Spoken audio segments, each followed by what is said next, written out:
Gracias por acompañarnos, los que están conectados al Google Meet y los que están conectados directamente a YouTube.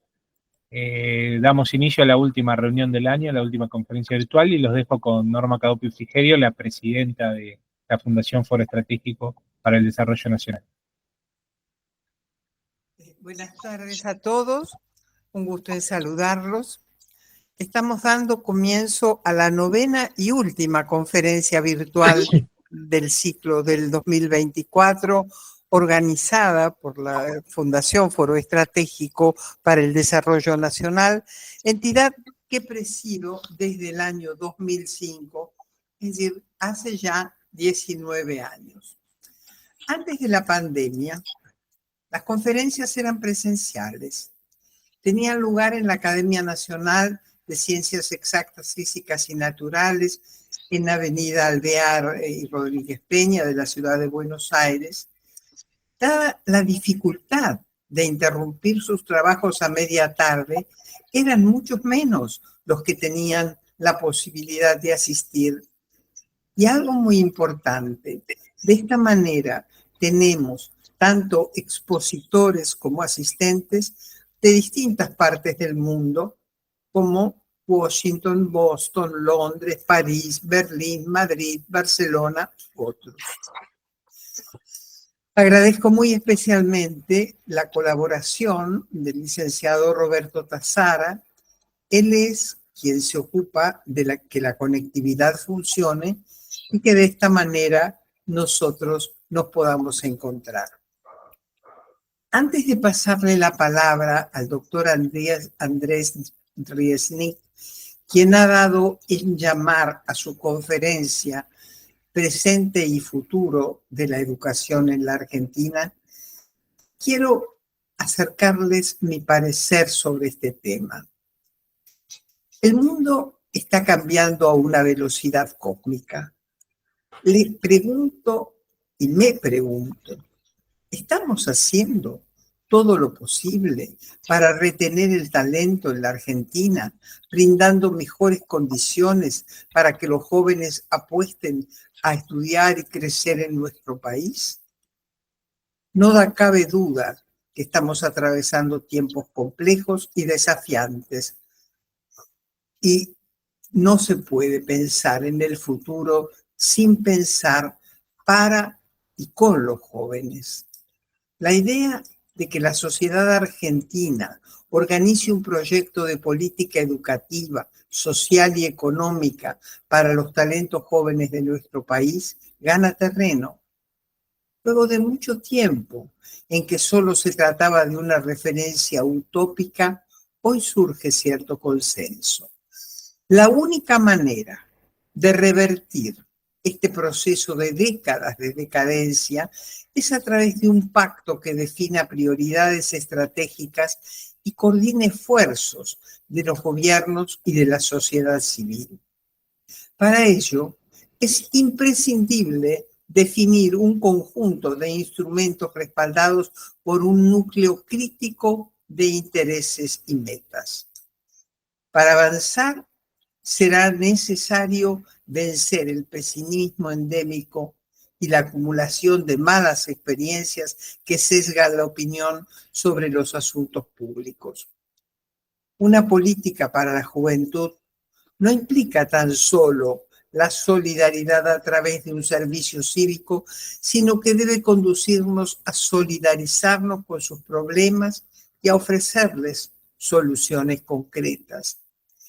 El trabajo deberá inicialmente definir las necesidades, estar dispuestos a escuchar a todos, conocer los nuevos modelos puestos en práctica en el mundo desarrollado de interacción estratégica y sostenible en el tiempo. Como la era científico-tecnológica implica la movilidad de los conocimientos y la renovación de las innovaciones, la enseñanza debe consagrar un esfuerzo menor a la distribución y al almacenamiento del saber adquirido y prestar mayor atención al aprendizaje de los métodos de adquisición, es decir, aprender a aprender. Sabemos que el modelo académico todavía prestigioso en tantos países y que produce en ciertas condiciones de época y sociedad los resultados que de él se esperan, hoy difunde conocimientos obsoletos, no útiles para enfrentar el mundo del siglo XXI. ¿Dónde y cómo se enterará un joven de qué se trata la innovación en nuestra postergada región?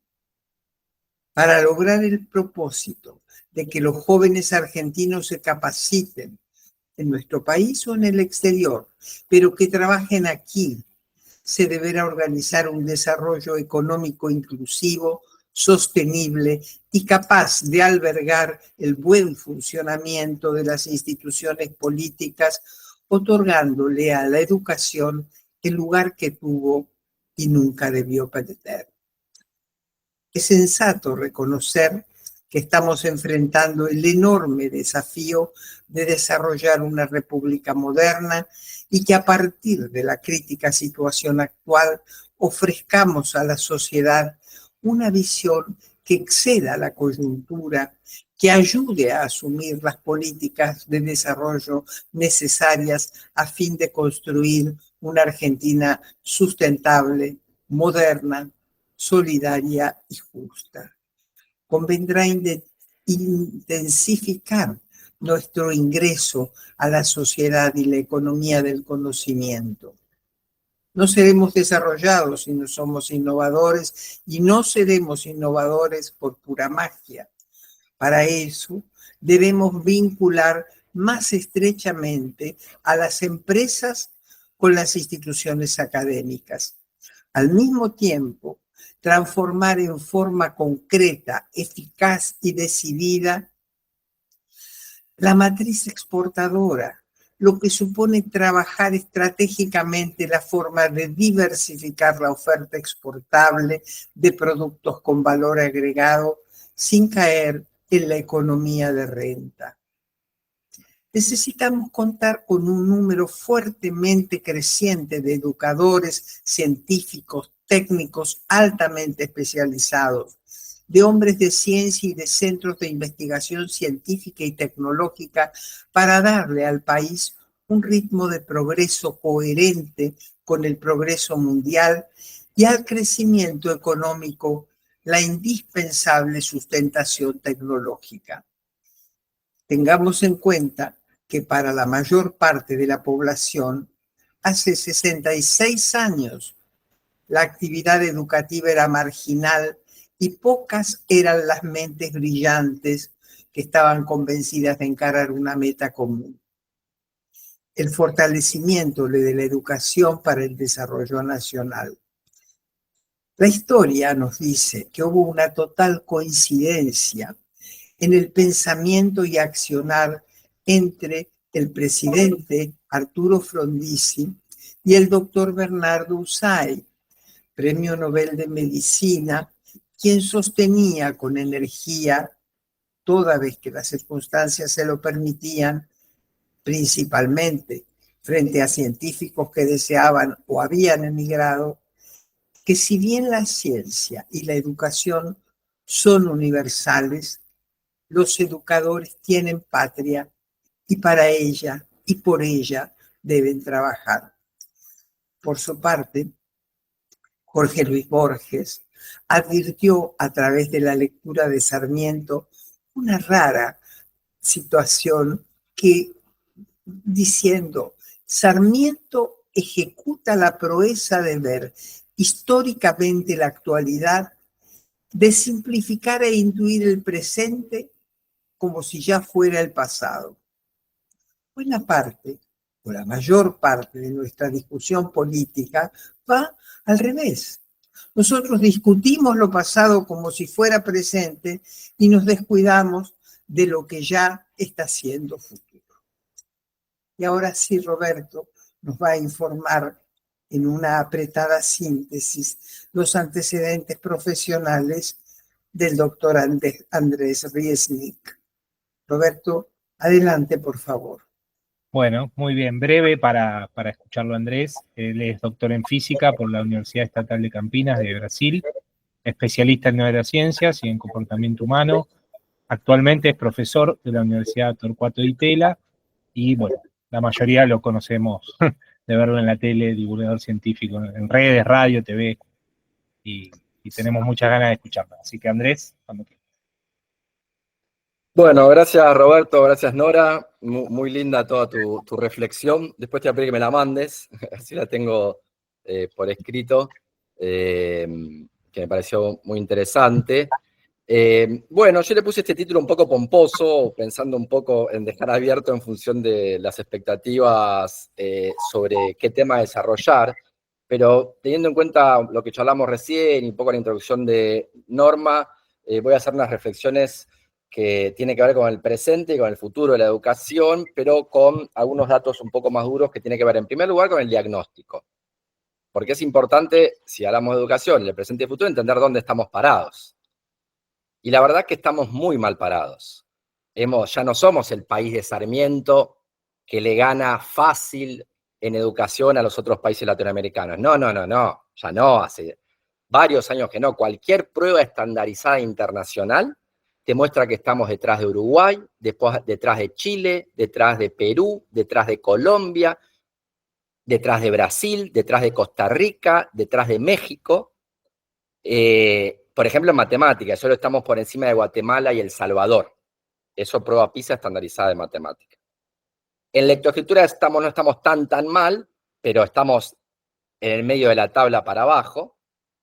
Y es decir que el diagnóstico es malo, la situación es mala. Es un trabajo que vienen haciendo, de hecho, Argentinos por la Educación hace un tiempo, la gente de Educar 2050. Hay muchos diagnósticos que muestran, muchos estudios que muestran que el diagnóstico es el de que nuestra educación anda muy mal, tanto en lectoescritura para empezar, y de ahí en adelante en todo lo demás.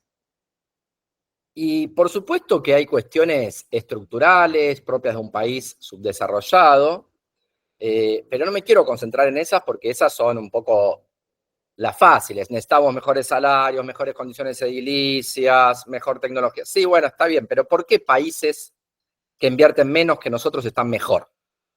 Porque, por ejemplo, el informe del BID, el informe del BID del 2023, basado en las pruebas PISA del 2022, muestra que hay países como México y Jamaica que invierten la mitad de lo que invierte en Argentina en educación primaria por estudiante y les va mucho mejor que a nosotros en las pruebas PISA.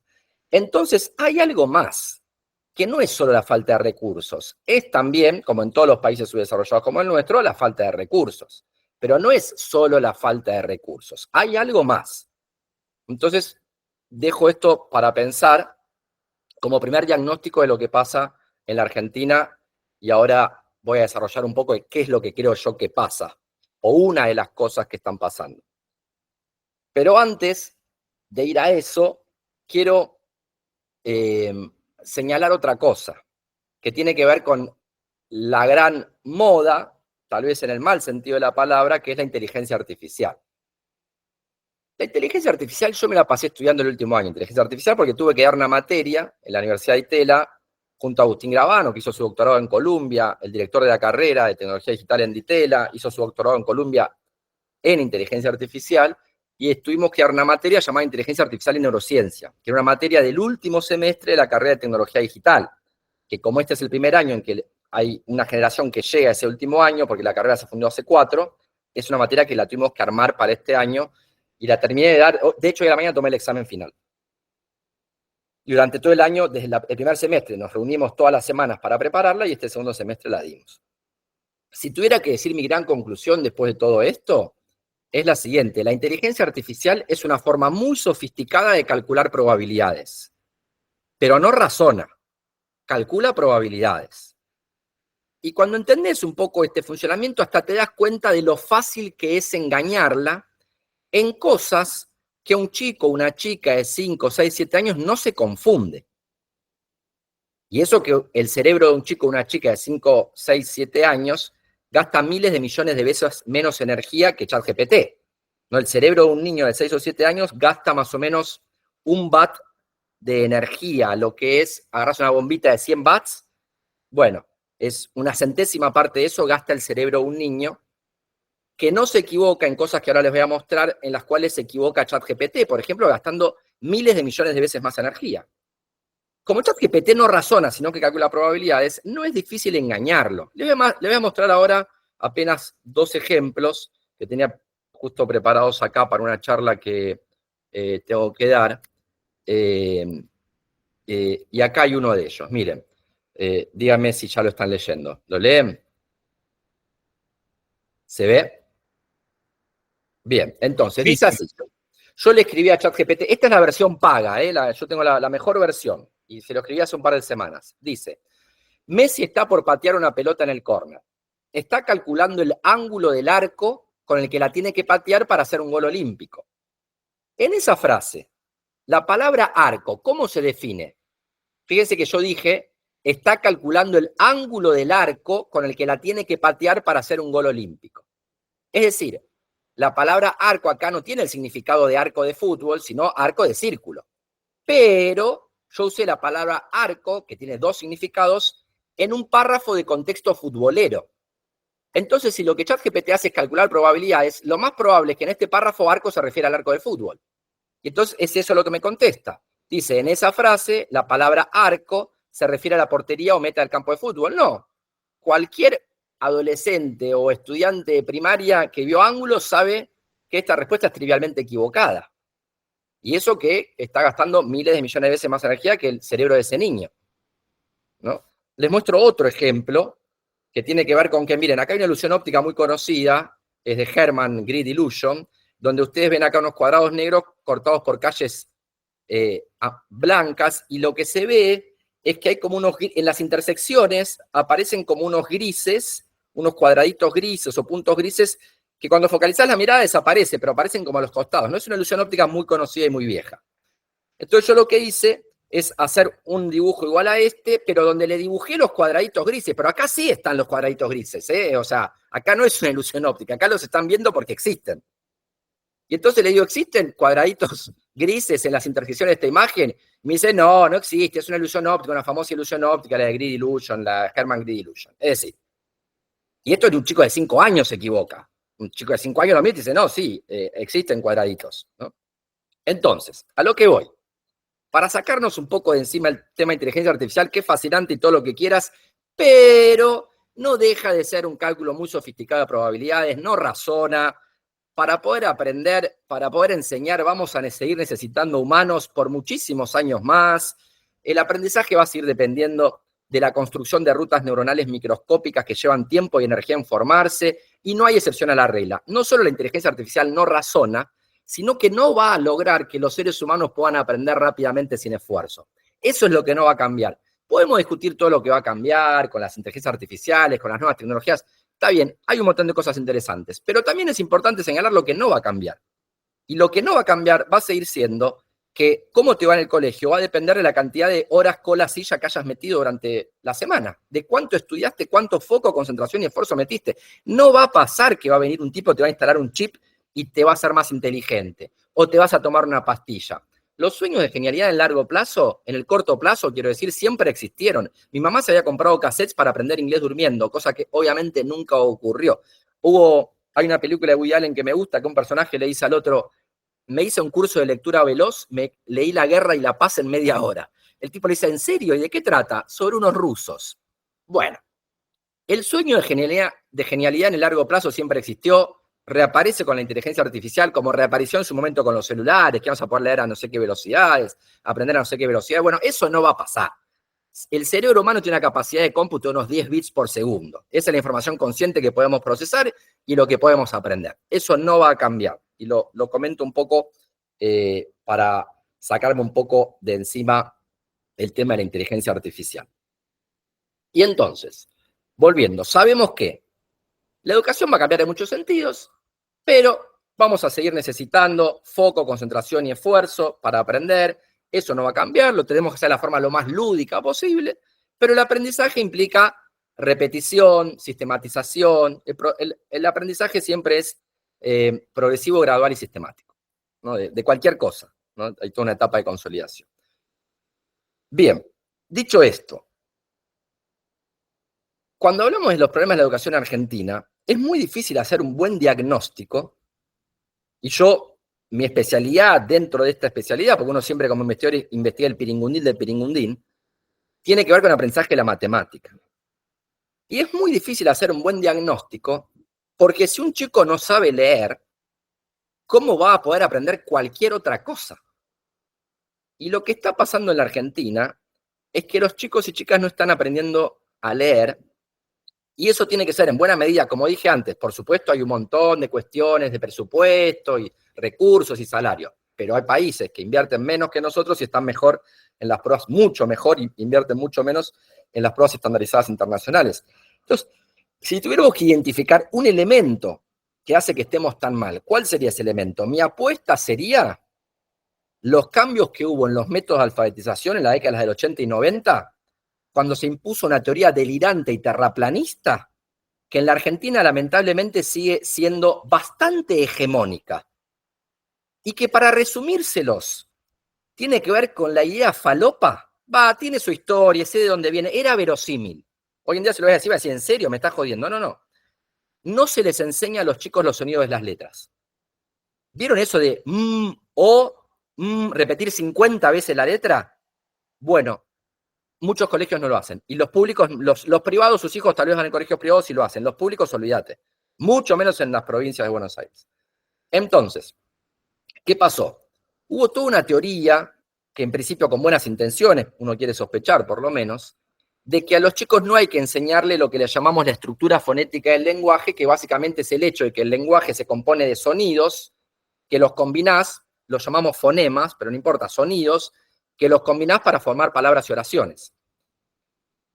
Cuando un chico aprende a hablar bien, porque tiene circuitos neuronales especialmente diseñados, entre comillas, por la evolución, para en condiciones típicas de desarrollo aprender a hablar, lo hace con muy poca energía, como decíamos recién, pero no porque sepa mucho de gramática, semántica o morfología de las palabras, sino que habla bien como una araña teje telas de araña sin saber de geometría. Es un instinto.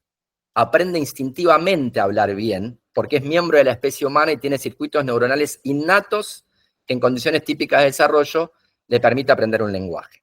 Pero él no sabe cómo lo hace.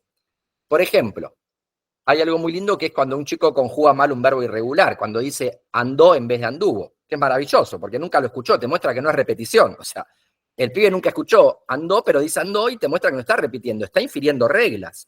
Pero si vos le preguntás, ¿por qué a pesar de que nunca lo escuchaste, por qué dijiste andó y no anduvo? No es que te dice, no, es que las palabras se forman con una raíz, un sufijo, entonces yo le agregué.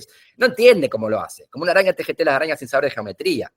Entonces, cuando uno se alfabetiza, una tarea fundamental que tiene el chico por delante es identificar cuáles son los sonidos que él inconscientemente ya está combinando para formar palabras y oraciones. A una persona analfabeta le preguntás, si yo a la palabra moro le saco el primer sonido, ¿qué queda? Y te responde ro, no te responde oro, porque darte cuenta que mo son dos sonidos es difícil. Mo es m y o, y así eso nos martillaron en la cabeza semana tras semana en nuestras escuelas primarias. Bueno, eso se dejó de hacer. Yo digo esto y mucha gente piensa que quiero volver al castigo físico. No, está bien. Un montón de otras cosas estamos mucho mejor, tiene que haber ESI, pero en esto se han equivocando, pero olímpicamente. A los chicos se supone que no se les enseña los sonidos de las letras, porque se supone que si se los expone a muchas palabras lo van a ir descubriendo solo. Eso está hace por lo menos 20 años probado como falso. Se sabe que no funciona, son los llamados métodos de palabra contextualizante, la palabra global, fueron adquiriendo diferentes nombres.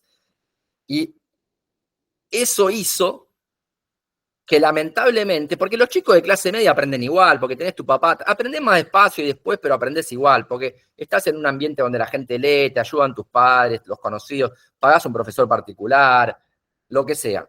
Pero la verdad es que los chicos en condiciones mucho más vulnerables, la mitad salen, hoy en día 60% en la provincia de Buenos Aires, termina la escuela primaria sin los niveles mínimos y básicos para aprender. Es decir, leas un párrafo para que lean y no entienden lo que están leyendo. Todavía se están esforzando en decodificar el sonido de las letras. Y en buena medida, yo diría en esto, en prácticamente 100% de la medida, porque se dejó de enseñar de forma explícita, sistemática y gradual el sonido de las letras. En vez de enseñar una letra por semana, repitiendo, está esta teoría, que después podemos discutir un poco de dónde viene, de que el chico aprende explorando solo en un contexto letrado cómo funciona la relación entre palabras y sonidos. Esto se dejó de enseñar de esta forma. Muchos maestros se están empezando a dar cuenta de esto, docentes muchísimos, ya empiezan a implementar un poco de esto. De hecho, yo lo llamo la revolución de las abuelas y de las psicopedagogas. Porque cada vez que yo hago una columna en medios hablando de esto, me escriben un montón de abuelas, claro, ya están jubiladas en su casa con sus nietos, se dan cuenta del desastre. No pueden creer cómo le están enseñando a sus nietos. La madre está laburando. Las abuelas se dan cuenta y están indignadas. Y las psicopedagogas que reciben a los alumnos con diagnóstico de dislexia, y si no tiene dislexia, enseñaron mal. Y a montones. Entonces, y las docentes de a poquito están abrazando esta idea, no los profesorados, falta mucho más, los profesorados se comen toda esta teoría, la enorme mayoría de los profesorados siguen enseñando esta teoría absurda y terraplanista de que no hay que enseñar el sonido de las letras, pero no hay que echarle tampoco la responsabilidad a los docentes, porque un docente puede ser consciente de esto que estoy diciendo, pero si no tenés cuadernillos y un sistema que te apoya, porque el chico tiene que practicar, cada semana una letra diferente, con los dibujitos, los cuadernos, que pueda repetir, que pueda hacer la letra, que pueda jugar. Tiene que haber un método sistemático donde el chico a lo largo de todo el año aprenda a leer. Y está demostrado que el 95% o más de los niños, incluso en condiciones de pobreza, puede estar alfabetizado al final de primer grado. De primer grado.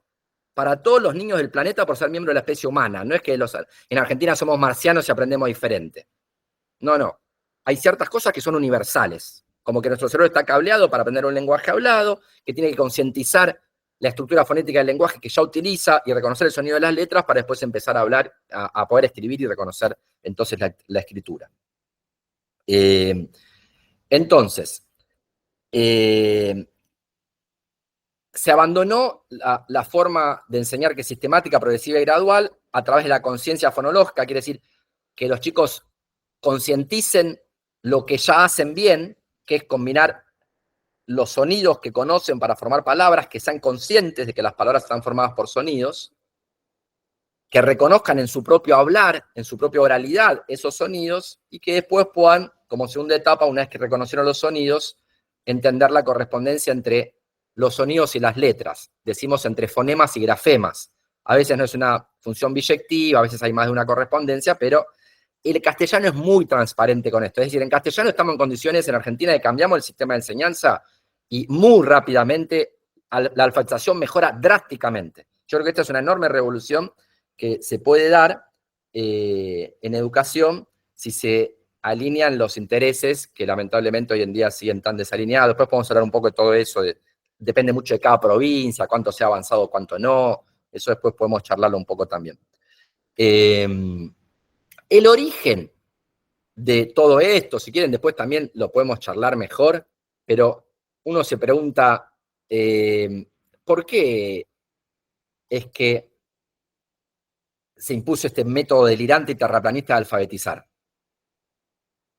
Como causa próxima, siempre me gusta, ¿viste? Están las causas próximas y las últimas, como todo comportamiento, todo evento depende de una cadena infinita de causas y efectos que van hasta el Big Bang, ¿no? Entonces, cuando vos explicás algo, explicás un eslabón de la cadena sin desmerecer la existencia de la cadena, ¿no? Entonces hay varios niveles explicativos. Uno de los últimos eslabones tiene que ver con la enorme influencia de una pensadora cuyas buenas intenciones no dudo, pero lamentablemente se equivocó y marcó mucha tendencia con esto, que fue Emilia Ferreiro. Esto se la dejo un poco picando, si quieren charlamos de eso. Emilia Ferreiro fue estudiante de Piaget, fue la mujer de Rolando García, que tal vez alguno de ustedes conocerá, que tiene una trayectoria después de exilio en México, y después de doctorado con Piaget. Una mujer que la verdad que en una época en que las mujeres no hacían cuestiones académicas, hizo un doctorado brillante con Piaget, después se mudó a México exiliada con el marido Orlando García, y escribió los libros más influyentes en la educación argentina hasta los días de hoy, los que se leen en todos los profesorados de la Argentina, y con todas las buenas intenciones que ella podría tener, sin embargo, ella defendió esta teoría que hoy en día sabemos que está completamente descartada por la ciencia. hay que enseñar el sonido de las letras, y Emilia Ferreiro se encargó de convencer a toda la comunidad científica argentina de las ciencias de la educación, no de las neurociencias ni las ciencias cognitivas, que no había que enseñar el sonido de las letras y se impuso como método en todo el país. Ese es un poco el origen y la causa última. Ahora, ¿por qué Emilia Ferreiro creía esto y cómo se logró imponer? Yo creo que hay una causa un poco más última, si se quiere, más general, que tiene que ver con una falta, si se quiere, de cultura más científica y de razonabilidad de las ideas basadas en evidencias que permean las ciencias humanas y sociales en el mundo y en la Argentina en particular. Porque si no, no tiene ningún sentido lo que está pasando. Como los datos están apilados sobre la mesa, los papers uno arriba de otro y siguen enseñando mal. Y creo que hay una cuestión muy, si se quiere, epistemológica y de mala concepción de lo que es la ciencia. Una vez lo entrevisté a Miguel San Martín, ingeniero argentino que trabaja en el laboratorio de propulsión a chorro de la NASA, el mítico laboratorio. Él trabaja hace muchos años allá, y cuando lo entrevisté me dice, ¿vos sabés para qué existe la NASA? Y para explorar el espacio. Y me dice, no. Digo, ¿cómo no? Y que sí, para, no sé, desarrollar tecnología. No, me dice, ¿cuál es la justificación de la NASA frente al Congreso para existir? Le digo, bueno, no sé, le digo. Me dice, la comunicación de la ciencia, entusiasmar a los niños y niñas para que quieran ser científicos y científicas.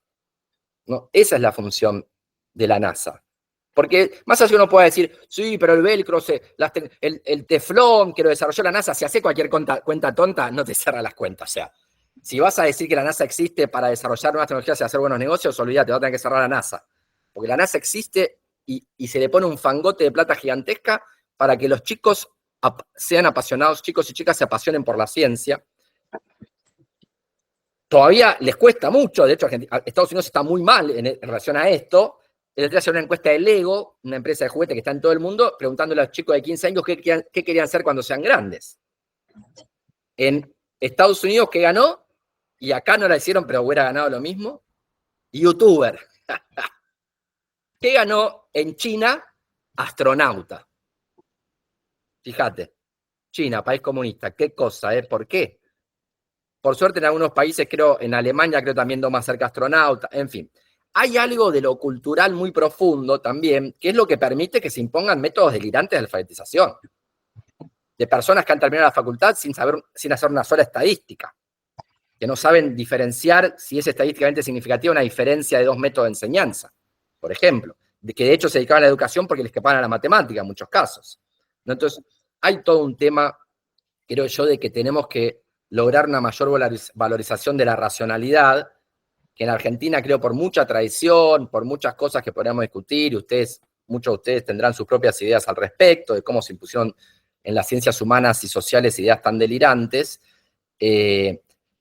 pero yo creo que hay algo de muy profundo ahí, y por eso a mí me encanta lo que hago hoy en día, y soy muy feliz haciéndolo, que es la comunicación de la ciencia, porque además de que me gusta hacer, porque desde que soy chiquito lo que más me gusta hacer es charlar sobre ideas, y hoy en día soy feliz de vivir de hacer eso, porque doy clases y doy charlas y hago comunicación de la ciencia en los medios.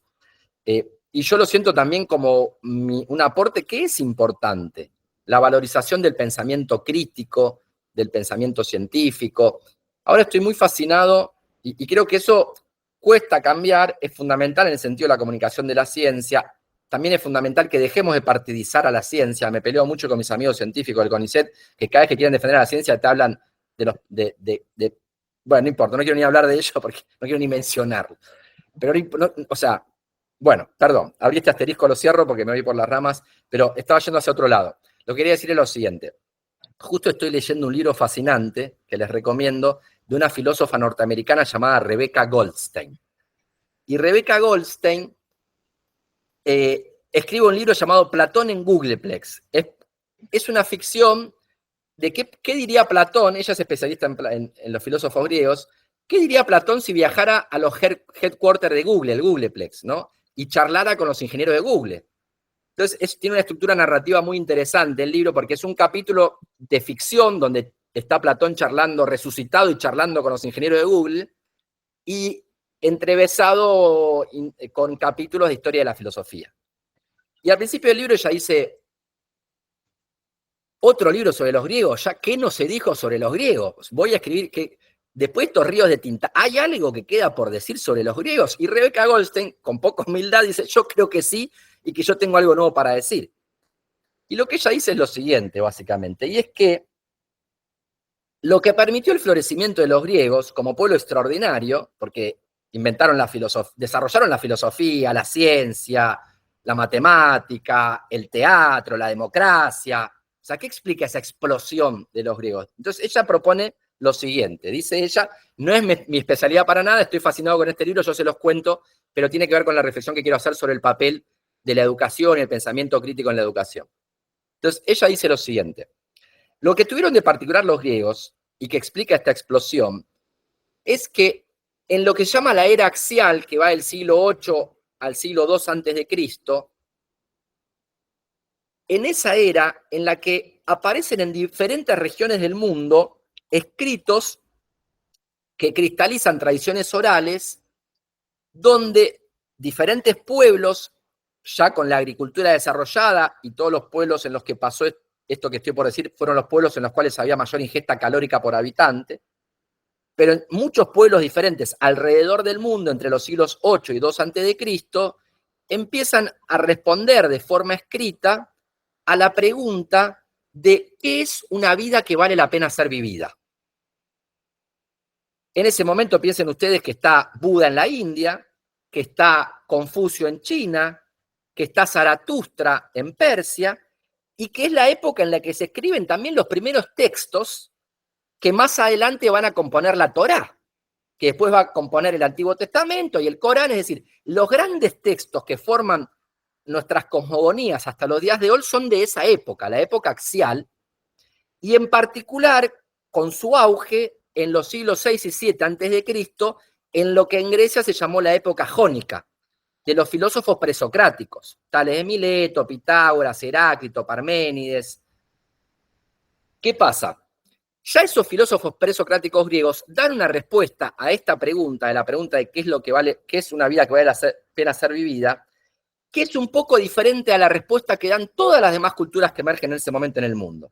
Porque todas las demás culturas que emergen dan respuestas que tienen que ver con la observación de la moral y la justicia, mientras que los griegos dicen no solo eso, no solo la observación de la moral y la justicia, sino también que una vida que vale la pena ser vivida es una vida de reflexión racional sobre nuestra condición.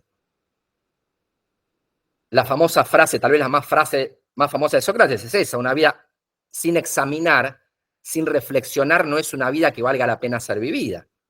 Y dice ella, cuando Sócrates acepta su propia muerte, porque a él le dijeron, che, mirá, arrepentite y no pasa nada. Como Galileo lo hizo 20 siglos después, dijo, bueno, me arrepiento, por lo bajo hijo de Pursi mueve, pero bueno, oficialmente me arrepiento, listo, seguimos de largo. Bueno, a Sócrates le ofrecieron esa salida. Le dijeron, che, arrepentite, no pasa nada. Y él dijo, no, dame el veneno, me lo tomo. Yo una vida en la que yo no pueda reflexionar racionalmente no es una vida que valga la pena ser vivida. De hecho, como él creía en la vida después de la muerte, cuenta Rebecca Goldstein, él en su alegato dice, no, yo inclusive tengo la esperanza de seguir poder conversando con otros filósofos y escépticos y pensadores, y que es la conversación que yo quiero tener, si no, no vale la pena vivir.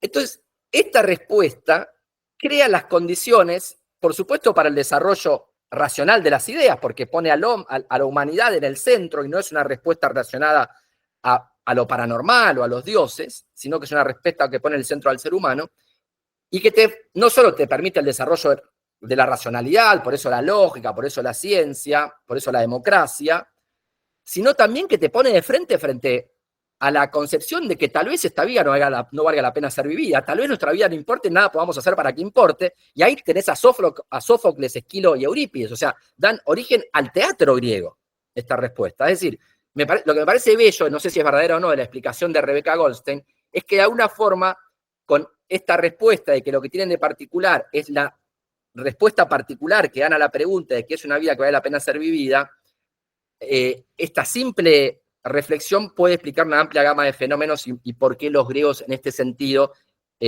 fueron lo que fueron, o por lo menos explica un eslabón de la cadena que puede explicar por qué los griegos fueron los que fueron, ¿no? ¿A qué voy con todo esto? Que necesitamos volver un poco a esa cultura, porque las condiciones de florecimiento para una teoría delirante de alfabetización es la falta de conciencia de la importancia de la reflexión racional sobre el mundo y de la importancia de la evidencia para poder decir que algo es verdad, ¿no? Y ahí es que yo estoy trayendo un poco agua para mi molino porque defiendo mucho la importancia de la comunicación pública de la ciencia, ¿no? Entonces, para cambiar, para transformar esta realidad argentina, necesitamos ante todo primero transformar la alfabetización. ¿Por qué? Porque después de alfabetizar, y para eso necesitamos crear un ambiente de racionalidad, no de polarización, de valorización de las conversaciones, de la conversación racional como forma de llegar a lugares mejores. Incentivar, creo yo, un poco ese ambiente para también poder permear en los ambientes educativos, donde lamentablemente las pseudociencias están a la luz del día. Y si hacemos eso, vamos a poder mejorar la alfabetización, pero la alfabetización va a mejorar todo lo demás. Hay ya mucha evidencia de que cuando mejorás alfabetización, mejorás también matemática, por ejemplo. Porque les voy a dar dos datos. Uno es de un estudio que salió en diciembre del año pasado de 2 profesores de Stanford que estudiaron qué pasó en California cuando hace 2 años se cambió el método de enseñanza por métodos basados en ciencia. Porque esto que conté esta historia, que en la Argentina tuvo la particularidad de Emilia Ferreiro, en Estados Unidos tuvo otras particularidades y es una de las razones por las que Estados Unidos hasta el día de hoy tiene muchos problemas con la alfabetización. Ahora lo están cambiando, porque con la pandemia las madres vieron en casa lo mal que se enseñaba y empezaron a hacerle juicios a los estados, porque dicen, pará, yo te doy mi chico en una escuela pública y vos le enseñás cualquier banana y es como si yo le llevara, es como si yo te fuera al hospital público y en vez de darme vacunas me dieran flores de Bach. Entonces te hago un juicio. Entonces eso está pasando hoy en día en Estados Unidos, en muchos estados, empezó a pasar a partir de la pandemia. Acá en cualquier momento va a pasar, no sé cómo es la industria del juicio en Argentina, pero si los padres empiezan a hacer juicios al Estado argentino diciendo que están enseñando mal, va a haber un montón de científicos, entre otros yo, que va a decir, tienen razón, porque no están usando lo mejor de la evidencia disponible para alfabetizar.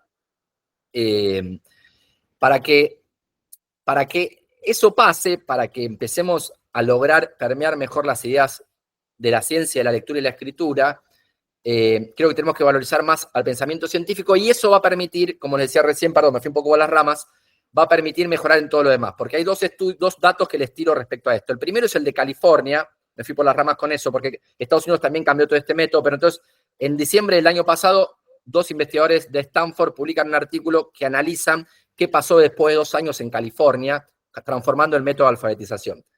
Y es sorprendente porque uno no espera, menos en un idioma mucho menos transparente que el castellano en relación a la relación entre fonemas y grafemas, uno no espera que haya cambios tan inmediatos y además cuando cambias todo un sistema de aprendizaje hay como un momento de inercia donde hasta puede empeorar, ¿no? Porque los profesores tienen que enseñar otros métodos, otras formas, pero mejoró, ya inmediatamente mejoró.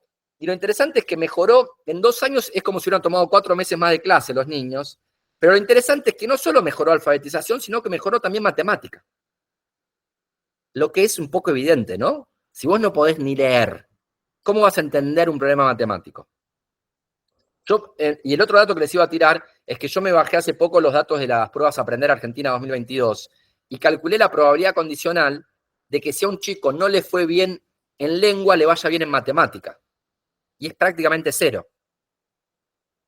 O sea, los chicos es evidente que les está yendo muy mal en matemática porque no pueden ni leer la consigna. No pueden ni entender lo que están leyendo porque les cuesta alfabetización. Entonces, cuando tenemos tan mala alfabetización, es muy difícil hacer un diagnóstico de por qué tenemos tan mala matemática. Porque no entendés si es que se está enseñando mal matemática o qué. Porque la verdad es que no puedes tener un diagnóstico. Esa es la realidad. La base de todo es la lectura y la escritura. Entonces, yo he charlado con muchas personas tratando de hacer un diagnóstico como... En lectoescritura tenemos un diagnóstico bastante bien hecho, y es un poco lo que les vengo diciendo ahora. Después podemos debatir provincia por provincia, lo que quieran. Pero hay una enorme hegemonía de estos métodos todavía que sabemos que no funcionan, que se impusieron en la década de los 80 y los 90 y que dejaron de enseñar así de ridículo como parece, pero se dejó de enseñar el sonido de las letras a los chicos. Y eso está bastante claro el diagnóstico. Yo creo que la gente que realmente estudió este tema sabe que esto es así, no hay muchas dudas al respecto. Con matemática es mucho más difícil, nadie sabe bien el diagnóstico. Porque está el método Singapur con muy buenos resultados. Hay diferentes métodos, pero ¿cómo se evaluar un método de matemática si el chico no sabe leer y escribir todavía? Entonces es muy difícil. Entonces un poco mi mensaje tiene que ver con esto de que necesitamos mejorar mucho más la alfabetización, necesitamos basar la educación en razonamientos y evidencias, tiene que ser mucho más estándar lo de medir, evaluar, iterar permanentemente.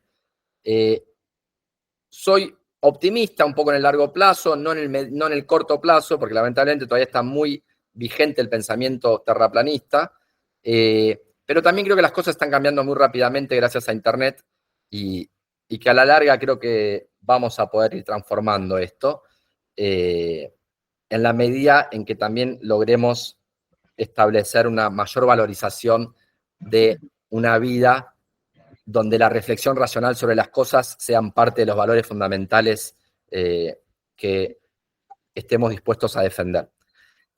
Bueno, voy a cortar por acá, porque hablé más o menos los 45 minutos que habíamos quedado. Y bueno, muchas gracias por escucharme. Espero que les haya resultado interesante esta mini provocación. Y bueno, nada, quedo atento a la charla. Muchas gracias, Andrés. ¿Puedo hacer una Sí, pregunta? por supuesto. Alicia, ¿qué tal? Alicia, qué gusto verte por acá. Sí, no me puedes ver porque no sé, Sí, bueno. no estoy usando el Chrome y no funciona la cámara. Dos comentarios. Primero, ¿cuál es la relación entre lo que vos decís de que no enseñan a leer con un método científico, o sea y que uno no puede entender lo que lee? ¿Cuál es la relación directa que vos ves? O sea, yo entiendo la idea general, que si no te desarrollan el pensamiento más racional, etcétera, difícil que aprendas a entender lo que lees. Pero vos, ¿por qué haces una relación tan directa en que no te enseñan a escuchar cada sonido y eso tiene que ver con que leas mal? Porque si un chico todavía se está esforzando para decodificar la palabra y entender el sonido de la palabra, no puede pensar en lo que está leyendo. Porque vos para poder pensar en lo que estás leyendo tenés que tener automatizada la decodificación de los sonidos. Tenés que poder hacerlo sin pensar. Los chicos todavía se esfuerzan tanto en decodificar los sonidos de las letras que están leyendo que no les sobra espacio mental o capacidad racional para entender lo que están leyendo. Pero yo qué sé, en el segundo año de la escuela ya más o menos todos leen. ¿En segundo grado de la escuela? Sí. No, ¿No? Alicia, ojalá, no. Te puedo las pruebas a aprender están en quinto año, en séptimo grado, el 60% no sabe leer. Ah. Bueno, y otro comentario que te quería hacer es que un año en la provincia de Buenos Aires eran las pruebas, no sé qué pruebas, cómo llamaban hace unos años, y se dieron cuenta de que que en muchos lugares y en muchas escuelas privadas les va muy bien las pruebas PISA, porque entrenan a los chicos para probar las pruebas PISA. O sea, si vos les enseñás otra cosa que no es lo que te van a evaluar en la prueba PISA, te va a ir para la mona. Entonces, lo que hicieron, les dieron a los docentes modelos de exámenes de años anteriores para que vieran qué tipo de evaluación iba a tomar. Después de eso, mejoró muchísimo el rendimiento de los alumnos. O sea, si vos querés tomar una evaluación, tenés que orientar a los docentes qué es lo que te parece importante que vas a evaluar y darlo de antemano, porque si no, no hay manera de que esas dos cosas se peguen. En la Argentina, las pruebas PISA de alguna manera son bastante más modernas que en otros lugares del mundo y no está orientada la escuela para ser exitosos en las pruebas PISA. En los lugares, sobre todo en escuelas privadas, lo hacen.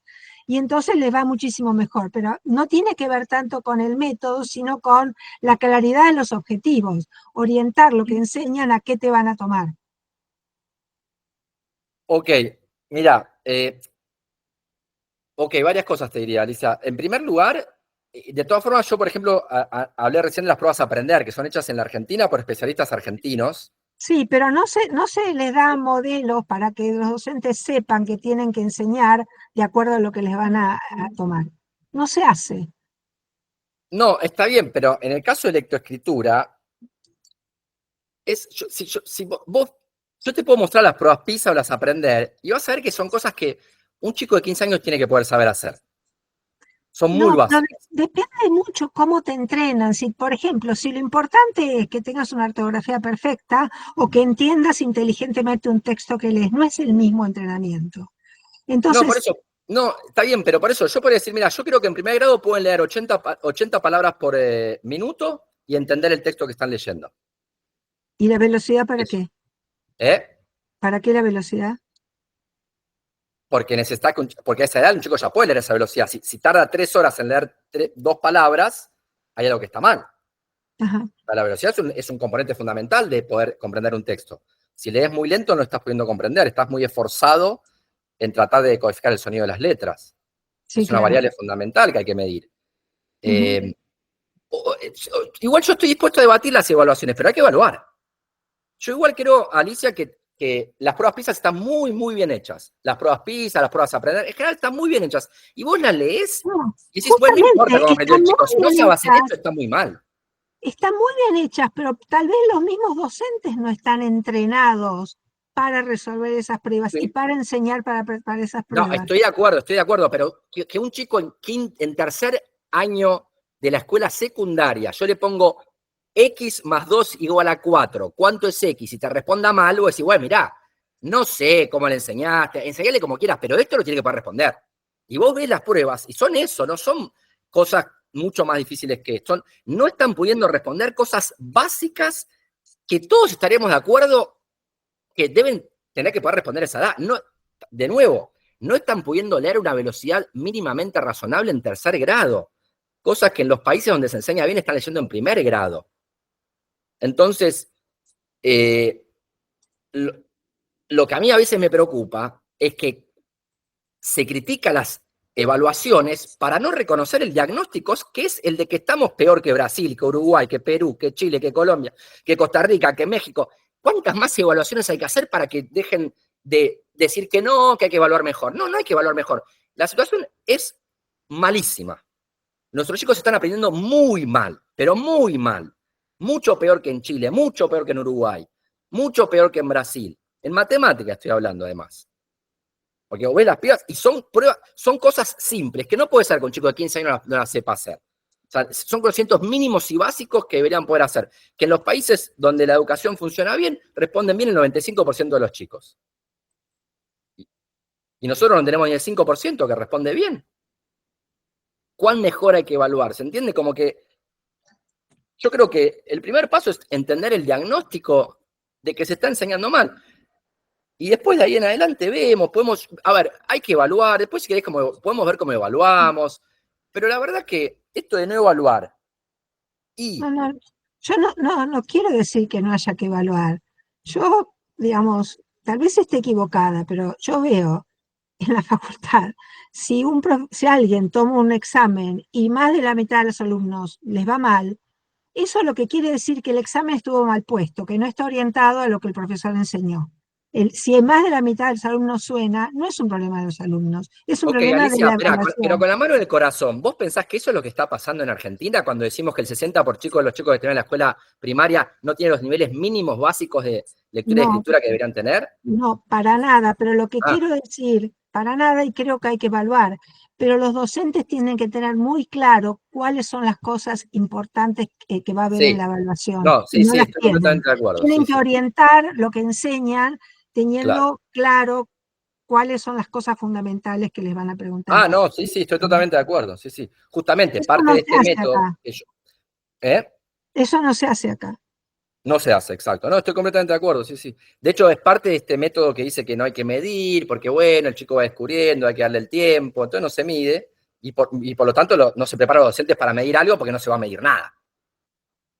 Pero sí, yo estoy de acuerdo con eso que estás diciendo en realidad. Sí, ni hablar. Pero...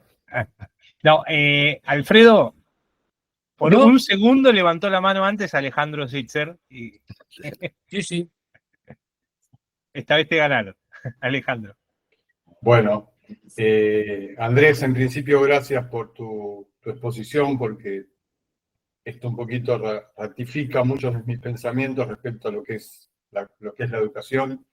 Si bien yo soy un ingeniero que me dedico a las energías renovables, pero también tengo mi parte de docente en algunas maestrías y me llevo algunas sorpresas con los profesionales. Pero lo que te quería preguntar es lo siguiente. Yo y estoy de acuerdo con las cosas que se plantean y dónde está la discusión, pero a mí me parece que hay una dificultad un poquito más atrás. Y que la veo en dos cosas. Una es la alimentación desde que el chico nace y en su escolaridad primaria. Es decir, me parece que en la situación que están gran parte de los chicos con tanta pobreza, digamos, que muchas veces en el entorno en el que vivimos nosotros no lo vemos, pero me parece que eso es fundamental. Si el cerebro no se desarrolla bien porque solo se come polenta, pan y un mate cocido, me parece que es complejo, eso no lo va a ayudar a esto que vos planteas de razonar, poder esto básico que se le enseña más allá de cómo, de la metodología. Ese es el primer punto y ahí quiero una reflexión tuya. Y lo segundo es la presencialidad, la dificultad de la presencialidad de los chicos en las aulas, en el contexto en el que viven y en el que muchas veces y de hecho no terminan ni la primaria ni la secundaria. Me parece que eso es un paso amplio. Quiero gracias. Bien. Sí, respecto a lo primero, hay algo, es verdad que no es lo mismo pobreza que indigencia. Un chico con hambre no va a poder, es difícil que pueda aprender, pero mi señalamiento no iba hacia desestimar la importancia de eso, que lo tiene, sino señalar esto otro que señalé y que puede explicar por qué países con niveles de pobreza inclusive similares a los nuestros están mucho mejor. Porque eso que vos señalás explica bien por qué los países subdesarrollados tienen peores niveles de lectoescritura, por ejemplo, que los desarrollados, por la simple razón de que hay chicos que se alimentan peor, ya podría ser una razón, pero después uno tiene que ver por qué dentro de los países subdesarrollados, con chicos que se alimentan mal, hay unos que le va mucho mejor que a otros. Yo lo que estaba tratando de señalar era una de las razones por las cuales, inclusive comparándonos con países de nivel de desarrollo como el nuestro, nos está yendo tan mal, ¿no? Y creo que una de las cuestiones es la alfabetización inicial, donde acá se está llevando adelante hace varios años muy mal. Y lo segundo que preguntaste, ¿qué era? Relacionado a la presencialidad de los chicos. La presencialidad, ¿no? Sí. Eso lo tengo menos claro. Por supuesto, no. Sí, a ver.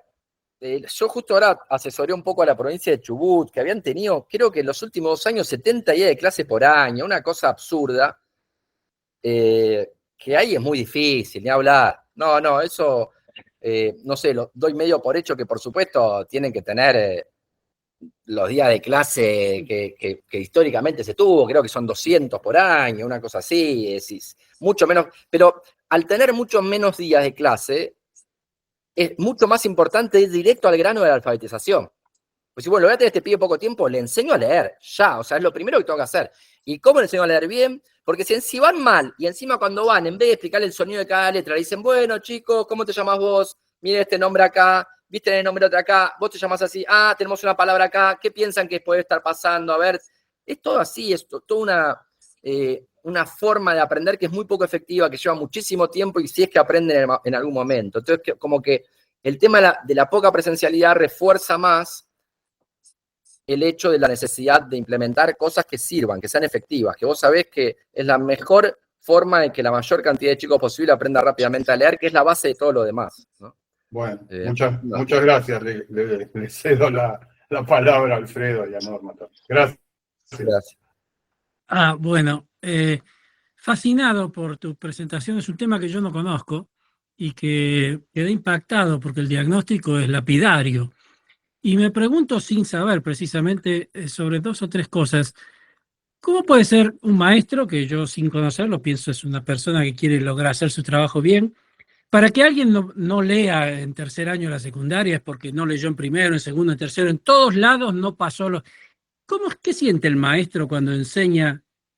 ¿Es el método que vos decís?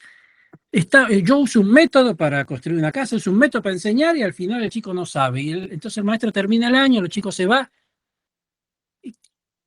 ¿Qué piensa? ¿Están todos frustrados los maestros porque dicen, yo estoy obligado a enseñar este método que no funciona, pero si a mí me dejaran enseñaría este otro que sí funciona? ¿Cómo puede estar relacionado un docente con un sistema que no produce el resultado que espera? Y la segunda pregunta es, yo desconozco el tema, así que ¿es el método al cual está forzado el docente a enseñar que no funciona? ¿O realmente si los chicos, cuando vivía en Argentina vivía en Río Negro, yo creo que en Río Negro nunca recuerdo que hayan empezado las clases en tiempo porque siempre había conflictos docentes. La pauperización salarial de los docentes en Argentina, que lleva conflictos permanentes, que lleva los 70 días de clases de Santa Cruz, o Chubut, no me acuerdo, eso sí entiendo yo que afecta y que termina el año el docente debe decir, qué desastre, a mí no me pagan, yo hago huelga, el chico no sabe leer. Quiere decir, el docente es consciente que al final de su año no logró sus objetivos. ¿Cómo convive todo el cuerpo Sí. docente, miles de personas con esa frustración? ¿Existe esa frustración? Sí, sí. Sí, a ver, empiezo por la segunda. Yo no pienso que esto sea la única explicación de por qué hoy en día las pruebas nos dan tan mal, comparativamente con países comparables. Aporto una que yo creo que es una de las variables muy importantes y que estoy seguro que si se cambiara, mejoraría muchísimo la alfabetización. O sea, de todas las políticas públicas que podrían cambiar la situación, la de mejor costo-beneficio disparado por lejos creo que es esta. No resolvería todo, pero yo te diría que podríamos rápidamente pasar en condiciones de pobreza, de que solo 6 de cada 10 chicos, solo 4 de cada 10 chicos terminen en tiempo y forma la primaria, a pasar a que sean 8 o 9 en 2 o 3 años. Yo realmente creo que esto es así. Y después podemos discutir los datos y todo. Realmente me parece que en alfabetización, después todo lo demás es un montón más. Yo digo alfabetización, ¿no? El tema de la frustración docente. Sí, hay una enorme frustración. También lo que tiene es que como hay mucha variabilidad entre los estudiantes y los de clase media aprenden igual a la larga y les han convencido de que total déjalo que aprendan en tercero o cuarto grado, cuando el chico puede aprender de primero. Entonces como que dicen, mira, yo me he encontrado con docentes, una investigadora, Beatriz Yu, que se dedica a esto hace muchos años, me dice, los docentes están resignados. Los docentes me dicen, voy a las escuelas y me dicen, en esta escuela andamos bien, solo 5 no sabe leer y escribir, solo 5 por grado, 5 por grado de 25, o sea, el 20%. Y bueno, eso está bien. Eso es como, no, pero acá estamos bien, acá están, como que están un poco resignados, porque vos lo ves, vos no sé si tenés, Alfredo, amigos que dan clases acá en Argentina, en la universidad, preguntarles cómo entran los chicos a la universidad, con qué nivel de aprendizaje. Y vos decís, che, ¿y los docentes no se frustran? Sí, pero también un poco se resignan después de tantos años, ¿no? Y también hay algo de sesgo de confirmación, de pensar que bueno, que es la pobreza. Por eso es un poco para mí, a veces las personas que más quieren defender a los vulnerables y a los pobres terminan diciendo cosas que en el fondo los estigmatizan, que es que el problema es la pobreza. No, un chico pobre de primer grado puede leer, puede aprender a leer. Eso es lo que hay que convencer a las personas. No es la pobreza. Un chico de primer grado, no estoy hablando de indigencia, estoy hablando de pobreza. Un chico pobre en primer grado puede aprender a leer. Y se han convencido muchos de que no, de que en ese contexto es imposible. Y entonces hay un poco de sesgo de confirmación, de ver los datos que... Y también cuando ellos se educaron en Argentina, estaba en plena vigencia en auge estos métodos que hoy en día sabemos que no funcionan. Entonces tampoco han tenido acceso. Yo cada vez que voy y capacito a docentes, les encanta. Es como que, wow, nos abriste la cabeza, está buenísimo. No les han hablado mucho de estas cosas. Ahora de a poquito está cambiando esta situación. Pero la verdad es que hay un poco de eso, un poco de resignación y un poco de pensar que, bueno, hay otros factores que no es el método de alfabetización. Wow, gracias. No, por favor. Respetando el orden, Américo de Giovanni, que nos manda la pregunta por escrito, dice, Andrés, coincido plenamente con el diagnóstico, soy docente universitario y se detectan esos problemas de lectura-escritura. Razonamientos básicos ni hablar. ¿Qué hacen los alumnos ahora? Usan inteligencia artificial para resolver estas falencias. Primera pregunta, ¿qué rol tiene esta herramienta en este contexto? Y segunda pregunta, en la enseñanza media y en la superior, ¿qué rol te merece la inteligencia artificial?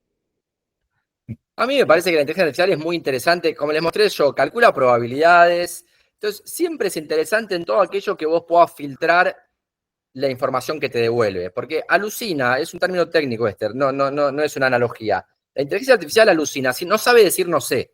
Entonces inventa cosas. Entonces va a servir para todo lo que tenga que ver con vos poder evaluar las respuestas que te da. Pero un chico, como no puede, cuando está aprendiendo, no puede evaluar las respuestas que le da la inteligencia artificial, va a ser más difícil. Creo que va a ser útil en muchos aspectos, por ejemplo, para personalizar la experiencia de aprendizaje de cada chico y chica, porque es verdad que todos somos diferentes y cuanto más personalizada esté la educación, mejor. Todos tenemos dificultades y facilidades en diferentes cosas. La inteligencia artificial va a poder detectar esas facilidades y dificultades y ofrecer o aconsejar al docente algún plan de acción adecuado, pero no va a desaparecer el docente.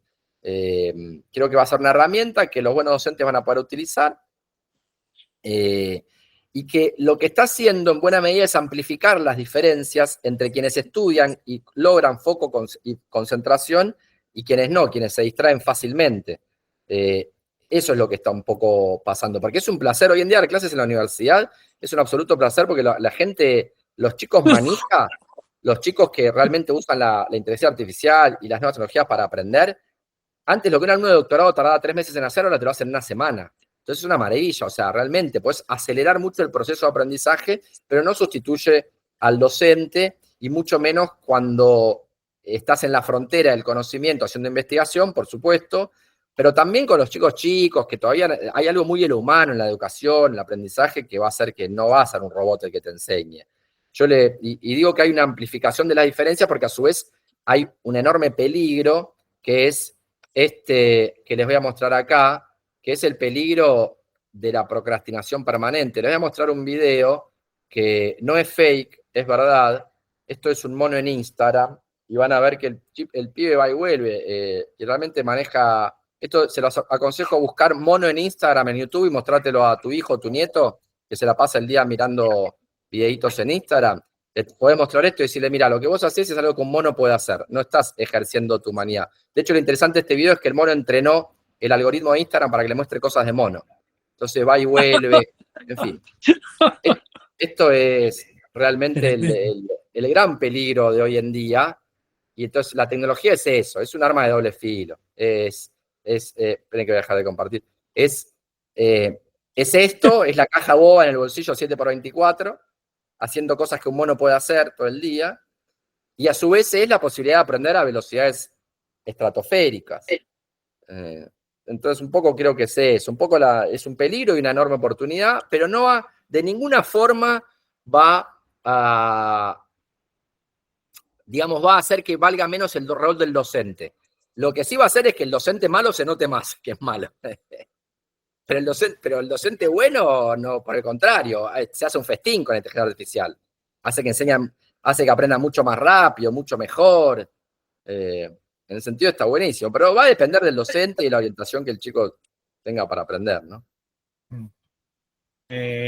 Bueno, siguiendo con Norma levantó la mano. Sí, a partir de lo que dijo Alejandro Sitzer, refiriéndose a la importancia de la nutrición en los niños y el vínculo con el aprendizaje, quería contarles que nosotros desde el foro estamos trabajando en Entre Ríos en un proyecto que dimos en llamar Nutrición Infantil Emergencia Nacional. Y hace un mes nos encontramos en un momento en que estábamos haciendo una evaluación en uno de los municipios de la provincia y encontramos niños de escuela primaria con hipertensión arterial. Entonces fuimos a hablar con la directora y con los docentes y resulta que nos explicaron que ellos le tienen que dar algo para almorzar. Entonces, lo lógico sería que le den una sopa con nutrientes y pan. Resulta que ellos no tienen recursos para hacer esa sopa. Entonces, para que los niños las tomen y sea un poco sabrosa, le ponen cloruro de sodio generosamente.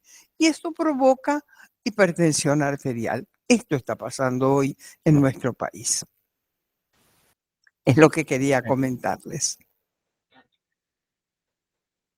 Gracias. No, gracias. Alejandro.